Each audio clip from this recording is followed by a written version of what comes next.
자, 오늘 말씀 우리 함께 보겠습니다. 오늘 말씀 누가복음 3장 21절에서 22절에 있는 두 구절 말씀. 누가복음 3장 21절에서 22절 두 구절 말씀 우리 함께 봉독합니다. 백성이 다 세례를 받을새 예수도 세례를 받으시고 기도하실 때에 하늘이 열리며 성령이 형체로 비둘기같이 그의 위에 강림하시더니 하늘로서 소리가 나기를 너는 내 사랑하는 아들이라 내가 너를 기뻐하노라 하시니라. 아멘. 복음서 전체에 예수님께서 하나님의 아들로서 이 땅에서 오시고 그리고 세례를 받으시는 이런 장면들이 다 전부 다 기록이 됩니다. 근데 특이하게도 사복음서 전체가 다 기록한 내용 중에 예수님께서 세례를 받으실 때에 성령이 그 위에 임하시는 그런 장면들을 다 같이 동일하게 기록하고 있는 모습을 봅니다. 그러니까 성령이 비둘기 형체로라고 기록합니다. 그러니까 비둘기가 하늘로부터 내려와서 그렇게 예수님이 위에 머무른 것이 아니고 성령이 임하시는 모습이 마치 비둘기가 그 위에 임하시는 것처럼 그렇게 임하셨다라고 하는 동일한 모습이고, 또 다른 하나는 하나님께서 하늘로부터 울림의 소리가 있는데 그 울림의 소리를 뭐라고 말씀하시냐면 너는 내 사랑하는 아들이라 라고 표현하신 거다. 내가 너를 기뻐하노라 라고 표현하셨던 그 표현이십니다. 성경 전체에 우리 그 사복음서 전체의 내용을 우리가 쭉 훑어보면 하나님께서 하늘을 여시고 사람이 들을 수 있는 목소리로 이는 내 기뻐하는 자라 내 아들이라 라고 말씀하신 내용이 제 기억으로는 두 번 있는 것 같습니다. 우리 한번 찾아볼까요? 마태복음 17장 한번 보겠습니다. 마태복음 17장. 마태복음 17장은 예수님께서 산에 올라가셔서 모세와 엘리야와 함께 대화를 나누시는 장면입니다. 그래서 이 장면을 통해서 특별한 그 제목이 붙어 있는 장들이 있는데 고린도전서 13장 같은 경우는 우리가 전부 다 알듯이 사랑장이다. 또 히브리서 11장은 믿음장이다 라고 하는 그렇게 특별한 제목을 붙여준 것처럼 마태복음 17장은 변화산에서 일어난 사건이다. 그래서 변화산에서 일어난 일이라는 그런 특별한 제목이 붙여져 있는 장이기도 합니다. 자, 1절부터 봅시다. 엿새 후에 예수께서 베드로와 야고보와 그 형제 요한을 데리시고 따로 높은 산으로 올라가셨더니 예수님의 12명의 제자가 함께 행동하지만 어떤 특별한 일을 행하실 때 항상 이 세 사람과 함께 동행하는 그러한 모습을 예수님께서 자주 보여주십니다. 그래서 베드로와 야고보와 요한 이 세 사람은 다른 제자들, 다른 9명이죠. 다른 9명의 제자들이 경험하고 체험하지 못했던, 직접 눈으로 확인하지 못했던 그런 일들을 많이 확인하게 되기도 하고 또 보고 듣고 하는 그런 특별한 은혜를 입었던 사람들 중에 그 한 부분입니다. 자, 2절 봅니다. 그들 앞에서 변형되사 그 얼굴이 해같이 빛나고 옷이 빛과 같이 희어졌는데 그때 모세와 엘리야가 예수와 더불어 말씀하는 것이 그들에게 보였다. 그러니까 베드로와 야고보와 요한이 이 세상에 왔다가 먼저 떠난 아주 오래됐던 모세와 엘리야. 그러니까 모세는 모든 율법의 대표자, 그리고 엘리야는 모든 선지자의 대표자. 다시 말씀드리면 모든 구약을 대표하는 가장 두 사람을 꼽으라 그러면 모세와 엘리야를 꼽게 되는데 이 두 사람이 예수님과 함께 대화하는 그런 장면입니다. 이 장면을 야고보와 베드로와 요한이 보고 이렇게 베드로요 예수께 여짜보가되 주여 우리가 여기 있는 것이 좋사오니 주께서 만일 원하시면 내가 여기서 초막을 셋을 짓는데 하나는 주를 위해서 하나는 모세 하나는 엘리야를 위해서. 그러니까 우리 내려가지 말고 그냥 이 산에서 삽시다. 뭐 내려가서 힘들고 어렵게 그렇게 살 필요 뭐 있습니까? 그냥 내가 지금 이것을 경험하는 거 보니까 하늘의 영광의 임재가 이곳에 내려와 있는데 우리가 다른 곳에 뭐 갈 필요 있습니까? 뭐 모세도 여기 있고 엘리야도 있고 또 주님께서도 여기 계신데 우리가 굳이 저 산으로 내려가서 산 아래 내려가서 저 사람들과 함께 부딪혀서 살면서 어렵고 힘들고 당황스럽고 당혹스러운 그런 일을 우리가 겪을 필요 뭐 있습니까? 그냥 여기서 살았으면 좋겠습니다. 그냥 우리끼리 라고 그렇게 얘기하는 모습입니다. 이때 말할 때에 5절입니다. 말할 때 호련히 빛나는 구름이 그들을 덮으며, 그러니까 하나님의 영광의 임재가 있을 때 나타나는 현상이 바로 이 구름이 가득 찬 이런 모습을 보여집니다. 구름이 덮으며 구름 속에서 소리가 나서 가로되 이는 내 사랑하는 아들이라고 표현합니다. 그러니까 사복음서에 제 기억으로는 2번 지금 이 현상이 나타나는데, 어떤 특별한 일이 있었을 때 그때 하나님께서 직접 현현하셔서 많은 이들이 듣게 하시든지 또 3명의 제자들이 듣게 하시든지 하실 때 하신 말씀이 이는 내 사랑하는 아들이라는 겁니다. 이는 내 사랑하는 아들이고 내 기뻐한 자라라고 그렇게 표현을 해 주셨습니다. 그러니까 하나님께서 얼마나 예수님을 사랑하셨는지, 예수님을 얼마나 좋아하셨는지, 귀하게 여기셨는지 그걸 우리가 알 수 있습니다. 그래서 요한복음 16장, 17장, 18장에 보면 예수님께서 그의 제자들을 위해서 마지막 기도하시고 제자들을 위해서 마지막으로 남겨놓는 말씀 가운데 주 우리 아버지 하나님이셔 우리가 하나였던 것처럼 저들도 하나 되게 하시고, 우리가 사랑으로 하나 된 것처럼 저들도 하나가 되게 하시고, 저들도 우리 안에 들어오게 하셔서 우리가 하나님의 사랑으로 하나 된 것처럼 저들도 하나님의 사랑으로 하나 되어서 우리와 같이 그렇게 살 수 있도록 해주셨으면 참 좋겠습니다 라고 하는 말씀을 예수님께서 기도로 남겨주셨습니다. 자, 하나님이 이는 내 사랑하는 아들이라, 내 기뻐하는 아들이라 라고 그렇게 말씀해 주신 말씀입니다. 그러면 하나님께서 어떻게 해서 하나님의 아들인 예수 그리스도를 이렇게 기뻐하실 수밖에 없는가?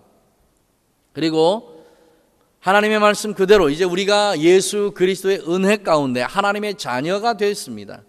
그럼 우리를 보시면서 하나님께서 누군가에게 세상을 향해서 외치실 때 이는 내 사랑하는 내 자녀라라고 하실 수 있는 그런 은혜가 우리 가운데도 동일하게 부어져야 이 말씀이 옛날 말씀이 아닌 현재도 살아 역사하는 그런 말씀이 돼야 되지 않겠나. 그렇게 하기 위해서 우리는 예수님의 그 모습을 절대적으로 쫓아가고 따라가고 또 배우고 그 모습대로 우리가 이 세상에서 삶을 살아가야 되는데, 그럼 하나님께서 예수 그리스도를 보시면서 왜 이는 내 사랑하는 아들이라라고 그렇게 말씀하셨는가?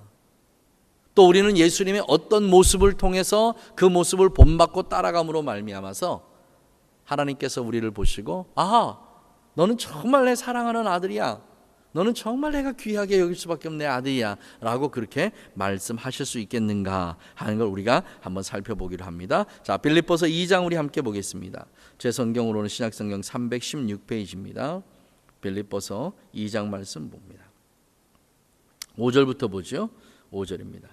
너희 안에 이 마음을 품으라. 이 마음이 어떤 마음이냐면 곧 그리스도 예수의 마음이라는 겁니다. 성령이 우리에게 임재하시고 나면 이제 우리 안에는 우리의 옛사람, 우리의 속사람이 변화되기 시작하는데, 그 가장 큰 변화가 뭐냐면 우리가 예수 그리스도의 인격과 인품과 성품을 받고 그것으로 우리가 서서히 변화되어 가기 시작합니다. 예수 그리스도의 안에서 성령으로 거듭나기 이전에는 우리가 자연인으로 그냥 사람의 본 모습으로 그냥 살아가는데, 성령을 받고 나면, 우리가 거듭나고 나면 이제 자연인으로 살아가던 우리의 모습들은 다 사라지고 그리스도 예수의 인격과 인품과 성품, 왜냐하면 성령께서 내 안에 계시니까, 그러니까 성령께서 내 안에 계시면서 나를 새로운 창조물로, 새 창조로 다시 창조하시고 하나님께서 우리에게 보시기에 원하는 모습으로 그렇게 만들어 가시는데, 그 만들어 가시는데 가장 중요한 게 뭐냐면 그리스도 예수의 인격과 인품과 성품입니다. 그래서 예수 믿는 사람은 거듭나고 난 이후부터는 달라져야 돼요. 모든 것이 달라져야 됩니다. 사도 베드로가 마가의 다락방에서 120명쯤 되는 사람들과 함께 모여서 전심으로 예수님께서 말씀하신 그 성령을 붙잡고 성령이 우리에게 임하시기를 그렇게 기도하고, 성령이 그들에게 임하고 나서 나가서 복음을 전합니다. 그 복음을 전하다가 공회원들에게 잡혀서 공회 앞에 서서 자기의 신앙을 간증하게 돼요. 그렇게 자기의 신앙을 쭉 간증하게 되는데, 그 공회원들이 서로 얼굴을 쳐다보면서 뭐라고 얘기하냐면, 아니 저 사람이 저렇게 귀한 말씀, 저렇게 힘든 말씀, 어려운 말씀, 언제 저렇게 사도 베드로가 저렇게 고상한 지식을 소유한 사람이 됐지? 라고 자기들끼리 서로 웅성웅성하게 됩니다. 뱃사람으로 거칠게 살았던 사람, 뱃사람으로만 살았지 하나님의 복음에 대한 그런 온전한 깨달음이 별로 없었던 사람인 것처럼 자기들이 알았었는데, 성령이 그에 임하시고 나서 그의 고백을 들어보니까 어떤 면에서 보면 자기들이 알고 자기들이 배웠던 그것보다 더 많이, 더 풍성하고 더 깊이 있는 것으로 자기들에게 그렇게 설득하는 모습을 보고 참 대단하다라고 그렇게 생각을 했습니다. 성령이 우리에게 오시면 그분만 우리에게 오시는 게 아니라 그분이 가지고 계시는 모든 각양의 좋은 것들이 우리에게 전부 다 들어옵니다. 그래서 성령으로 거듭난 사람이 성경을 읽기 시작하면 그 전에 깨닫지 못했던 것을 깨우치게 되고, 그 전에 깊이 없이 깨우쳤던 그 말씀이 더 깊이 있게 깨달아지게 되고, 그래서 성령이 우리에게 임하신 그 모습 중에 가장 큰 특징 중에 하나가 뭐냐면, 정말 하나님의 그 말씀이 송이꿀보다 더 달다, 우리의 손에서 성경책을 놓기 싫을 정도로 그 말씀을 또 읽고 또 읽고 또 읽고, 그 말씀이 나에게 주신 깨달음이 너무나 깊고 너무나 넓어서 이 말씀을 내가 어떻게 주체하지 못할 정도로 그 말씀에 대한 깨달음이 얼마나 존귀한 말씀인가, 말씀을 새롭게 인식하고 새롭게 깨닫게 됩니다. 성령께서 우리에게 임하심으로 말미암아 하나님의 말씀을 깨달을 수 있는 지혜와 지식과 명철이 우리에게 자연스럽게 생겨나게 되고, 더 나아가서 성령께서 우리에게 각양 좋은 은사들을 다 가지고 오셔서 우리를 통해서 하나님의 의가 드러나고, 우리를 통해서 하나님의 영광이 드러나고, 우리를 통해서 하나님의 나라가 확장이 되고, 우리를 통해서 이 땅이 거룩한 땅으로 변화시키기 위한 성령의 능력의 역사가 그렇게 시작되어지기 시작합니다. 지금 이것을 말씀하고 계십니다. 너희 안에 이 마음을 품으라. 이 마음은 누구의 마음? 그리스도 예수의 마음인데, 그 마음 속에 포함된 가장 중요한 것, 그리스도 예수의 인격과 인품과 성품, 그것으로 우리가 새 사람으로 변화되어 간다. 그럼 이 마음은 첫 번째 어떤 마음이냐? 이거를 빌립보를 통해서 사도 바울에게 성령께서 뭐라고 말씀한 6절 말씀 봅니다. 그는 근본 하나님의 본체나 하나님과 동등됨을 취할 것으로 여기지 아니하셨다 그 말이에요. 삼위가 하나입니다. 예수님이나 하나님, 하나님이나 예수님이나 성령이나 예수님이나 성령이나 하나님이나 그분은 한 몸체라고 그렇게 기록합니다. 그래서 사도 요한은 뭐라고 얘기하냐면, 자, 우리 요한복음 1장 다시 한번 좀 볼까요? 요한복음 1장 우리 잠깐 보겠습니다. 자, 요한복음 1장입니다. 태초에 말씀이 계시니라. 그런데 이 말씀이 곧 하나님과 함께 계셨다네. 그런 말씀이 누구라냐면 예수님입니다. 말씀이 하나님과 함께 계셨다. 그럼 이 말씀 곧 하나님이라. 그러니까 예수님이 하나님이고 하나님이 말씀이고, 말씀이 하나님이고 예수님이 말씀이시고, 그런데 태초에 하나님이 함께 계셨고 만물이 그로 말미암아 지은 바 되었으니 지은 것이 하나도 그가 없이 된 것은 없느니라. 그럼 온 세상 만물을 창조하신 분이 누구냐면 예수 그리스도예요. 말씀 그 자체니까. 하나님이 말씀으로 세상을 창조하셨던 것처럼 그 말씀의 기본이고 주체 되시는 예수 그리스도께서 세상을 창조하셨다라고 할 만큼 사도 요한은 이렇게 얘기합니다. 그분이 세상을 창조하신 창조주 하나님이시다라고 하는 것을 그렇게 가감없이 말씀하고 있는 걸 봅니다. 이분이 바로 하나님이시라는 거예요. 우리가 알고 있듯이 하나님께서 세상을 창조하셨다라고 하지만 그 창조하신 그 하나님은 바로 예수 그리스도셨고, 그 예수님은 말씀이셨고, 그 말씀은 성령님이셨고, 그래서 그 세 분이 하나이심을 그렇게 나타냅니다. 그러나 이 동등됨에서 예수 그리스도께서 하나님의 말씀을 성취하시고자, 그 하나님의 말씀을 이 땅에 그대로 이루시고자 사람의 몸을 입고 이 땅에 오셔서 이 말씀을 그렇게 표현합니다. 7절입니다. 오히려 자기를 비워 종의 형체를 가져 사람과 같이 되었고 사람의 모양으로 나타나셨다. 사람의 모양으로. 창조주가 피조물의 몸을 입고 이 땅에 오신 겁니다. 그러니까 자기의 모든 형체를 다 비워버렸다는 거예요. 하나님과 동등됨을 취하지 않고 다 모든 것을 다 비워버렸다는 겁니다. 이것이 하나님께서 보시기에 내 정말 기뻐하는 내 아들이라고 말씀하셨습니다. 사랑하신 우리 가족 여러분, 우리가 하나님 앞에서 기뻐하는 아들이 되기 위해서 우리가 취해야 될 게 똑같은 것입니다. 우리가 세상적으로 가지고 있던 모든 것들, 이거면 될 것 같아. 내가 이거면 모든 것을 할 수 있을 것 같아 라고 생각했던 모든 것들을 하나도 남김없이 전부 다 버려버리는 겁니다. 이 말씀을 사도 바울을 통해서 주의 성령께서 뭐라고 고백하셨습니까? 이렇게 고백합니다. 내가 예수를 알기 전에, 거듭나기 전에, 예수님을 만나서 그의 일을 하기 이전에 내가 가진 것들이 가장 좋고 가장 위대하고 가장 귀한 줄 알았는데, 내가 그리스도 예수 안에 들어가 보니까 내가 알고 있던 이 모든 것들이 얼마나 허접한 것들인지를 내가 알았다. 세상적으로 가지고 있던 지혜와 지식과 명철, 돈, 명예, 권세, 이 모든 것들이 얼마나 허접한 건지, 얼마만큼 허접한 거냐면 배설물처럼 허접하다라고 그렇게 생각해요. 그래서 사도 바울은 그 모든 것을 다 내가 버렸다라고 그렇게 말씀합니다. 왜?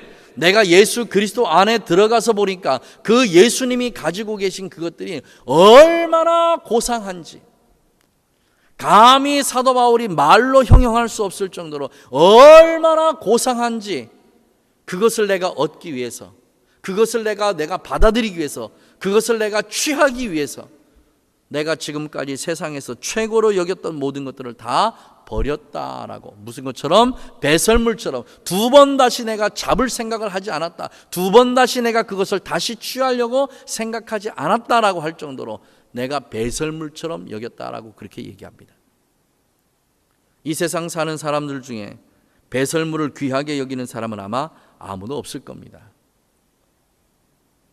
그런데 지금 예배하는 우리들은 세상에 있는 것들을 배설물보다 더 귀하게 여기잖아요. 얼마나 귀하게, 돈, 명예, 권세, 권력, 출세, 성공, 이런 모든 것들이 얼마나 우리 눈에 귀하게 보입니까? 이런 것들을 가감없이 사도 바울은 다 버리고 났을 때, 그가 그리스도 예수 안에 들어가 보니까 정말 예수님께서 가지고 계신 그 모든 것들이 세상에서 우리가 상상하고 세상에서 우리가 추구했던 그것과는 가히 비교할 수 없을 정도로 엄청난 것들이 그 안에 다 들어 있었다라고 하는 것을 사도 바울은 그렇게 알게 되었습니다. 사랑하신 우리 가족 여러분, 하나님이 누구를 사랑하십니까? 하나님이 누구를 보고 내가 정말 너를 사랑하는 내 아들이라고 그렇게 말씀하십니까? 우리가 세상의 모든 정욕을 다 버리고, 이생의 자랑에 다 버리고, 안목의 정욕을 다 버리고, 오직 그리스도 예수 그분 한 분만을 바라보면서 하나님 사랑합니다, 하나님만이 나의 전부입니다, 내가 세상의 모든 것을 다 잃는다 해도 내가 하나님 한 분만 소유할 수 있다면 그 자체가 나에게 기쁨이고 즐거움이고 이것이 내가 원하는 바입니다 라고 그렇게 하나님 앞에 고백할 수 있는 우리가 되어지기를 주님의 이름으로 축복합니다. 예수님의 제자들이 예수님께 와서 이런저런 얘기를 들을 때에 예수님의 제자들에게 예수님께서 정말 어렵고 힘든 말씀을 하셨어요. 그때 성경 표현 그대로입니다. 많은 이들이 다 물러가고 그리고 다시는 주를 쫓지 아니하였더라. 그때 물러가는 제자들을 보면서 예수님께서 뒤돌아보고 베드로에게 이렇게 말씀하십니다. 너도 가려느냐라고 말씀하십니다. 그때 베드로가 주님에게 이렇게 대답하죠. 주님, 영생의 말씀이 여기 있사온데 내가 어디로 가겠습니까? 사랑하신 우리 가족 여러분, 많은 사람들이 교회를 떠나갑니다. 교회 안에 교인들 사이의 갈등들, 또 목회자와의 갈등, 또 교회에 대한 여러 가지 안 좋은 인식들, 이런 것 때문에 교회를 많이 떠나갑니다. 그러나 이거는 시작에 불과한 일일 뿐입니다. 정말 예수님께서 이 땅에 재림하시기 그 직전에는 우리가 보기에 정말 믿음이 좋다라고 하는 그러한 사람들조차도 교회를 배반하고 예수님을 배반하고 떠나게 될 겁니다. 이거는 제 얘기가 아니고 성경의 얘기입니다. 그때에 많은 사람들이 믿음 있는다고 보여지는 그 사람들이 예수님을 떠나가는 그때에 내가 그래도 예수님 편에 서서 그 예수님과 함께 할 수 있는 유일한 한 가지의 방법이 있는데, 그 방법이 뭐냐면 영생의 말씀을 취하는 겁니다. 살아있는 생명의 말씀, 그 말씀이 우리를 통치하고 우리를 다스리고 우리를 지배하고 그 말씀이 왕이 되셔서 우리와 함께 하실 때, 그때 우리가 할 수 있는 고백이 뭐냐면 주님, 영생의 말씀이 있사온데 내가 어디를 가겠습니까? 어디를 가겠습니까? 사람과의 갈등, 목회자와의 갈등 누가 조장하는 겁니까? 사단이 조장하는 겁니다. 정말 심각하게 우리가 생각하고 하나님 앞에 기도해야 될 문제입니다.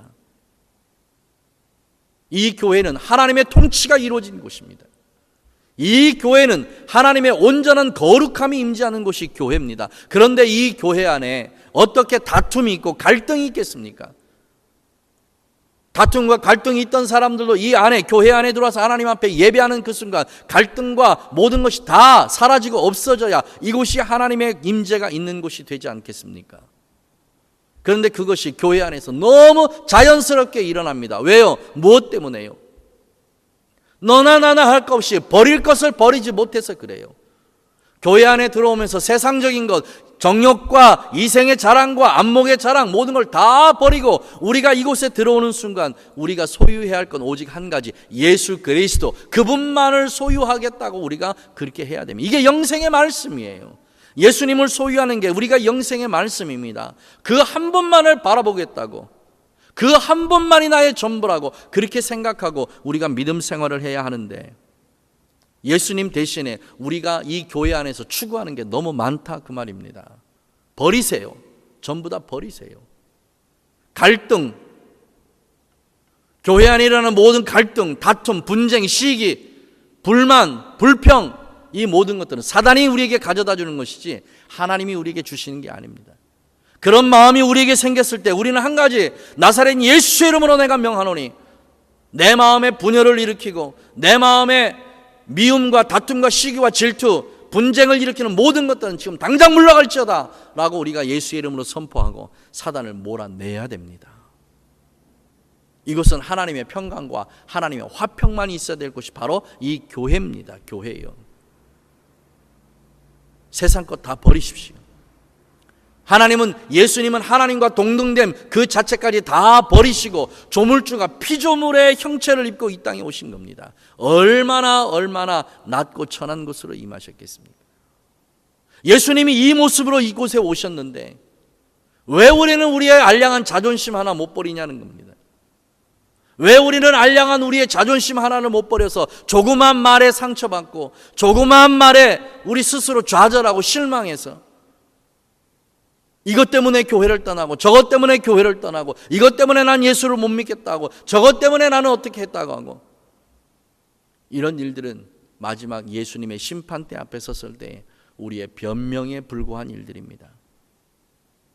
심판주 되신 우리 예수님은 전혀 그 자체를 용납하지 않으실 것입니다. 왜요? 예수님은 모든 것을 다 버리셨습니다. 왕이 되는 권세도 버리셨습니다. 창조주 되는 권세도 버리셨습니다. 전능하신 그 하나님의 권세도 다 버리셨습니다. 그리고 낮고 천한 인간의 몸을 입고 이 땅에 오셨습니다. 왜요? 하나님의 말씀을 이루시기 위해서예요. 사랑하신 우리 가족 여러분, 우리도 마찬가지입니다. 사도 바울이 내가 가지고 있는 모든 것을 다 분토처럼 버린 것은 그가 하나님의 말씀을 이루기 위해서입니다. 우리도 마찬가지로 우리가 가지고 있는 모든 것을 분토처럼 다 버려야 됩니다. 무엇 때문에? 우리를 통해서 하나님의 뜻이 이 땅에 이루어지기를 위해서입니다. 우리가 이렇게 살아갈 때에 하나님께서 우리를 보시고 이는 내 사랑하는 아들이라 그렇게 말씀해 주실 것입니다. 사랑하신 우리 가족 여러분, 이는 내 사랑하는 아들이라 하신 표현은 예수 그리스도 한 분에게만 끝나서는 안 될 말씀인 줄 믿습니다. 그 말씀은 오늘도 살아 역사하셔서 오늘 예배하는 우리를 통해서도 이는 보라, 이는 내 사랑하는 아들들이다, 사랑하는 내 자녀들이다 라고 말씀하시는 그 말씀이 우리 귓가에도 들려야 되고 많은 사람들의 귀에도 올려야 될 말씀인 줄 믿습니다. 버리십시다. 다 버리십시다. 하나님께서 원치 않는 것이 우리 안에 있다면 다 버리십시다. 하나님께서 원치 않은 것들이 아직도 우리에게 습관처럼 남아있는 게 있다면 우리 다 버리십시다. 그리고 하나님께서 우리를 바라보실 때에 이는 내 사랑하는 아들이다 라고 말씀하시는 그런 은혜가 우리 가운데 있기를 주님의 이름으로 축복합니다.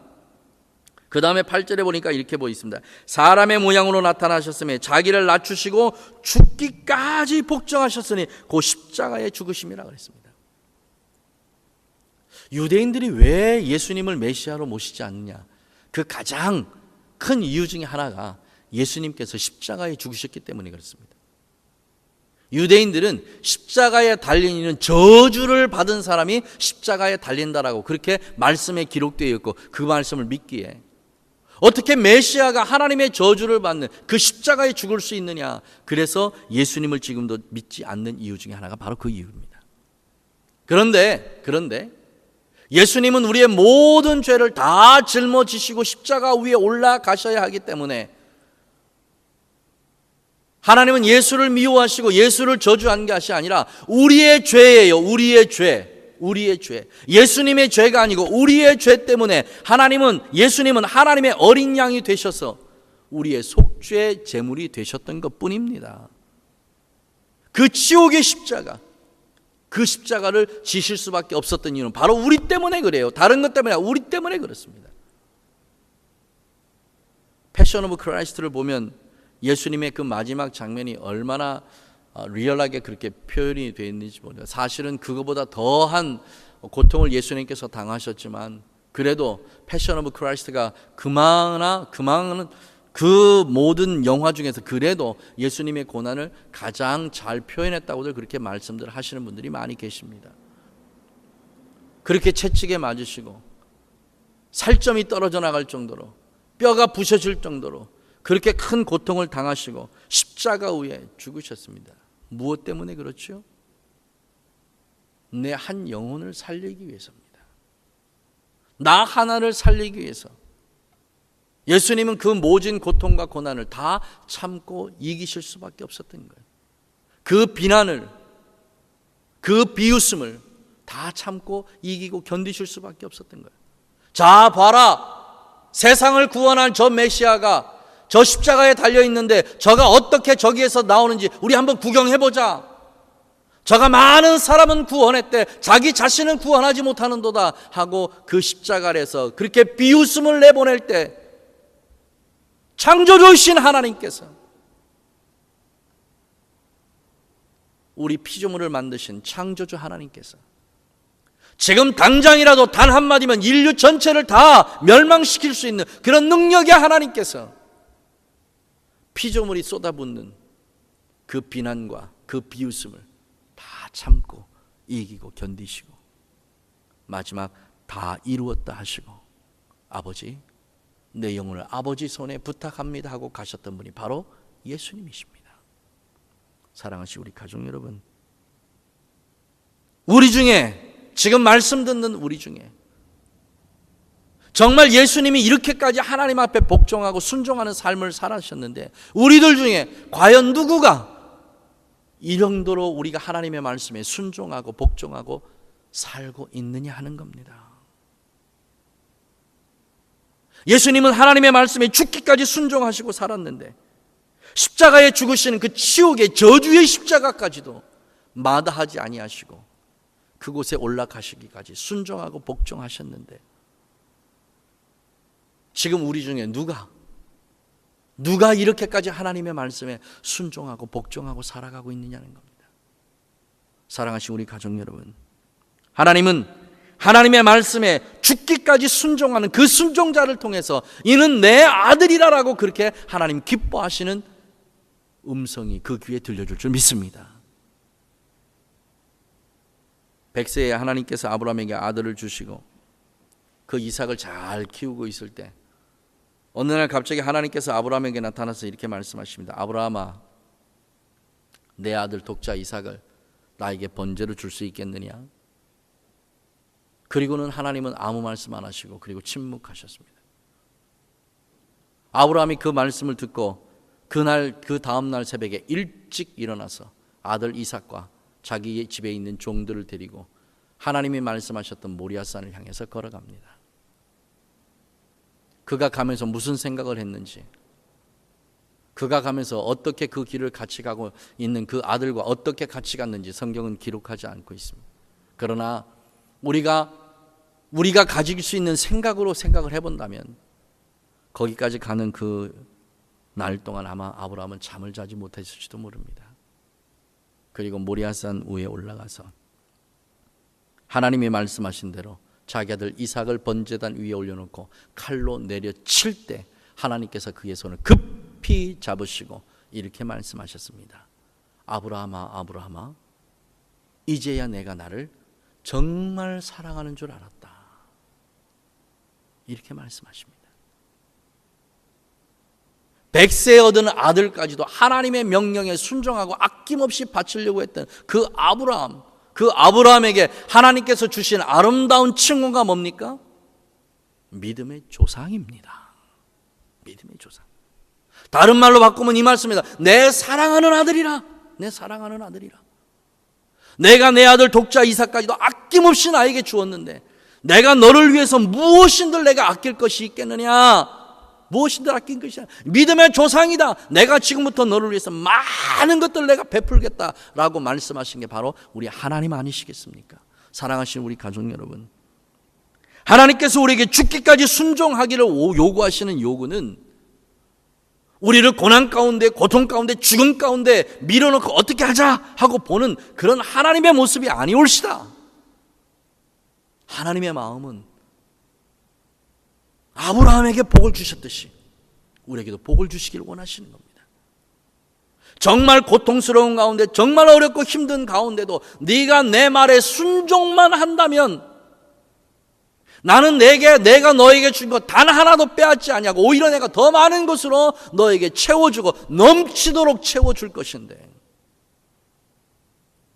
너희들은 내 말에 순종하는 걸 왜 그렇게 주저하고 있느냐? 내 말에 따라 살아가는 그것을 왜 그렇게 주저하고 있느냐 하는 그 말씀 아니시겠습니까? 예수님은 십자가에 죽으시는 그 자체까지도, 그 핍박까지도, 그 비웃음까지도 다 버리고 십자가에 올라가셨습니다. 우리도 예수님처럼 하나님의 말씀에 죽기까지 순종하는 그런 은혜가 우리에게 있기를 주님의 이름으로 축복합니다. 이렇게 될 때 하나님께서 주시는 복이 있습니다. 10절부터 봅니다. 하늘에 있는 자들과 땅에 있는 자들과 땅 아래에 있는 자들 모든 무릎을 예수의 이름에 꿇게 하시고, 누군가 앞에서 무릎을 꿇는다는 건 왕입니다. 왕이에요. 하나님께서 예수 그리스도를 만왕의 왕으로 세워주시는 겁니다. 하늘에 있는 것, 땅에 있고 땅 아래에 있고 어디에 있든지 예수의 이름에 전부 다 무릎을 꿇게 하셨다 그 말입니다. 사랑하시는 우리 가족 여러분, 우리 지난주에 설교 들었지 않습니까? 세상이 우리를 두려워하고 세상이 우리를 보호한다고요. 마찬가지입니다. 우리가 하나님의 말씀에서 순종하고 순복하면 세상이 우리를 향하여서 무릎을 꿇는다고 말씀하십니다. 우리가 세상을 향해서 무릎을 꿇고 사는 게 아니라 세상에 대하여 비굴하게 살아가는 것이 아니라 오히려 세상이 우리에게 무릎을 꿇고 우리가 어떻게 하면 되냐고, 우리가 어떻게 해야 되겠냐고 우리에게 조언을 구하고 우리에게 도움을 구하고 우리를 존귀한 자리에서 이렇게 높이 보아주는 그 자리에 하나님께서 올려주시겠다 말씀하십니다. 지금만 그런가요? 마지막 때 그리스도 예수님께서 백보자에 앉아서 백보자의 심판을 진행하실 때에 우리도 그 자리에 함께 앉아서 심판자의 입장에서 마지막 종말을 우리가 함께 한다고 성경은 그렇게 말씀하십니다. 누구에게요? 하나님의 말씀에 순종하고 살았던 사람들입니다. 하나님의 뜻에 따라서 순종하고 살았던 사람입니다. 예수님처럼 내가 취할 수 있는 모든 것 다 내려놔 버리고 오직 하나님의 말씀에 순종하시기 위해서 죽기까지, 저주의 죽음, 그 죽음까지도 하나님의 말씀에 순종하고 받아들였을 때에 하나님께서 예수의 이름을 모든 이름 위에 높여 올려주셨듯이 우리도 마찬가지, 우리도요. 하나님의 말씀에 절대적으로 순종하기 위해서 방해되는 모든 것 다 내려버리고 오직 하나님의 말씀에 순종하면서 따라갈 때에 하나님께서 우리를 그렇게 천하고 낮고 한 그 자리에 놔두시는 것이 아니라 예수님처럼 우리도 높은 자리에 올리셔서 모든 사람들이 우리를 우러보 볼 수 있는 그 자리에 올려주시겠다는 약속의 그 말씀 아니겠습니까? 이 삶을 누가 살아냈습니까? 여러분, 요셉이 살아냈잖아요. 애굽 땅에 노예로 끌려갔으나 애굽 땅에 노예로 끌려간 그 요셉의 그 마음속에는 오직 한 가지밖에 없었습니다. 하나님이 나와 함께 하시는데 내가 어떻게 하나님 앞에서 범죄하리까? 나는 어떤 순간에도 나는 내 거룩함을 유지하겠다. 하나님의 말씀에 순종함으로 나는 하나님의 백성된 그 거룩함을 유지하겠다고 하는 그 한 가지의 생각 가지고 살았을 때 하나님께서 요셉을 들어서 예굽의 총리의 자리로 올려놓아 주셨습니다. 여러분, 다니엘은 어떻습니까? 바벨론 왕이 하는 그 자리에 가서 많은 사람들이 먹고 마시고 즐겁게 떠들고 살아갈 때에 다니엘과 그의 세 친구들은 이렇게 이야기합니다. 우리는 하나님 앞에서 우리의 몸을 더럽히지 않겠다. 우리의 마음을 다른 곳에 두지 않겠다. 오직 하나님 한 분에게만 내가 내 마음을 드리겠다. 그것을 보시고 하나님께서 다니엘과 그의 세 친구들을 사랑하셔서 그들을 높은 자리에 올려놓아 주지 않으셨습니까? 우리는 성경을 통해서 이와 같은 기들을 무수하게 많이 바라봅니다. 그럼에도 불구하고 왜 우리가 하나님의 말씀에 순종하지 못합니까? 우리 안에 그리스도 예수의 영으로 임재하신 성령의 음성에 여러분 순종하고 순복하시기를 원합니다. 이 말씀이 바로 11절 말씀입니다. 모든 입으로 예수 그리스도를 주라 시인하여 하나님 아버지께 영광을 돌리게 하셨느니라 그랬습니다. 사랑하시는 우리 가족 여러분, 하나님께서 모든 영광을 예수님께 다 주셨으나 예수님은 그 영광을 다 받으셔서 다시 하나님 앞에 돌려드리고 있는 모습을 봅니다. 이게 하나님의 사랑받는 아들들이 해야 될 일입니다. 요한계시록 4장에 보면 천상의 예배가 기록이 됩니다. 네 생물들과 24장로들이 전부 다 보좌에 앉아 계신 예수 그리스도 하나님의 어린 양을 예배하는 장면이 요한계시록 4장에 나옵니다. 그때 24장로들이 자기 머리에 쓰여 있는 그 면류관을 다 벗어서 하나님의 보좌 영광에 앉아 계신 그분의 발 앞에다 다 드리면서 그분을 예배하고 그분을 경배합니다. 영광의 면류관은, 그 아름다운 면류관은 하나님께서 우리에게 씌워주신 그 면류관입니다. 우리의 영광입니다. 그러나 하나님께서 우리에게 주신 그 영광의 면류관을 다시 벗어서 하나님 앞에 영광을 돌려드리는 모습입니다. 이게 예수님의 모습이에요. 사랑하신 우리 가족 여러분, 이게 하나님의 사랑받는 아들들이 해야 될 일입니다. 내 영광을 내가 취해버리면, 하나님의 영광을 내가 취해버리면 우리는 하나님으로부터 멀어질 수밖에 없고, 나는 하나님의 영광이 아닌 내 영광을 위해서 일한 사람이 되어버리고 맙니다. 사랑하신 우리 가족 여러분, 우리 다 하나님의 사랑받는 아들들이 되기를 원합니다. 예수님께서 세례를 받고 올라오실 때에 보라, 이는 내 사랑하는 아들이라 라고 말씀하셨던 그 말씀이 오늘 예배하는 우리 모두에게도 동일하게 일어나기를 주님의 이름으로 축복합니다. 우리가 하나님의 말씀대로 세상 가운데 살아가면서 어렵고 힘든 일이 겪을 때마다 내가 하늘을 향해서 눈을 들 때 하나님께서 나와 눈 맞추시면서 너는 내가 정말 사랑하는 아들 아니냐? 라고 그렇게 말씀하시는 그 말씀이 우리 귀에도 들리고 우리 주변에도 들려지기를 주님의 이름으로 축복합니다. 우리 모두는 하나님의 사랑받는 아들들입니다. 하나님의 사랑받는 아들들이라면 하나님의 말씀에 순종하고 순복하는 삶을 반드시 살아내야 됩니다. 성령께서 도와주실 것입니다. 성령의 도우심을 구하십시오. 매 순간순간 내 안에 있는 내 욕망이 살아나고 내 정욕이 살아날 때마다 성령님 도와주세요. 나는 하나님의 사랑받는 아들이 되고 싶습니다. 내가 하나님의 자리에 올라가서 내가 하나님을 대적하는 자가 되고 싶지 않습니다. 나는 그저 하나님께서 가라 하시면 가고 오라 하시면 오고, 하나님이 이렇게 하라면 이렇게 하고 하나님이 저렇게 하라면 저렇게 하는 하나님의 말씀에 절대적으로 순복하는 그런 아들이 되기를 원합니다. 그리스도 예수의 인격과 인품과 성품을 내 안에 부어주셔서 예수님이 하나님 앞에 순종하고 순복하고 살았듯이 나도 그렇게 살게 하여 주옵소서. 매 순간 성령의 도우심을 구하고 기도하는 우리들이 되어서 하나님께서 예수님을 바라보시면서 이는 내 사랑하는 아들이라고 말씀하셨던 것처럼 그런 귀한 은혜가 우리에게도 주어지기를 주님의 이름으로 축복합니다. 기도하겠습니다. 성령 하나님 감사합니다. 우리도 하나님의 사랑받는 아들들이 되고 싶습니다. 주의 성령이시여 우리의 마음속에 임재해 계신 줄 믿사오니 우리의 마음을 다시 한번 다스려 주시고 통치하시고 지배하여 주셔서 예수님이 하나님의 말씀에 순종하고 순복하는 삶을 살아 이는 내 사랑하는 아들이라는 그런 귀한 말씀을 하나님 앞으로 들었던 것처럼 우리도 예수님처럼 하나님의 말씀에 순종하고 순복하는 삶을 통해서 이는 내 사랑하는 아들이라는 그 말씀이 우리에게도 동일하게 임하실 수 있도록 역사하여 주시옵소서. 오늘부터 이 일이 우리에게 강력하게 일어날 것을 믿사옵고 예수님의 이름으로 축복하고 기도하옵나이다. 아멘, 아멘, 아멘.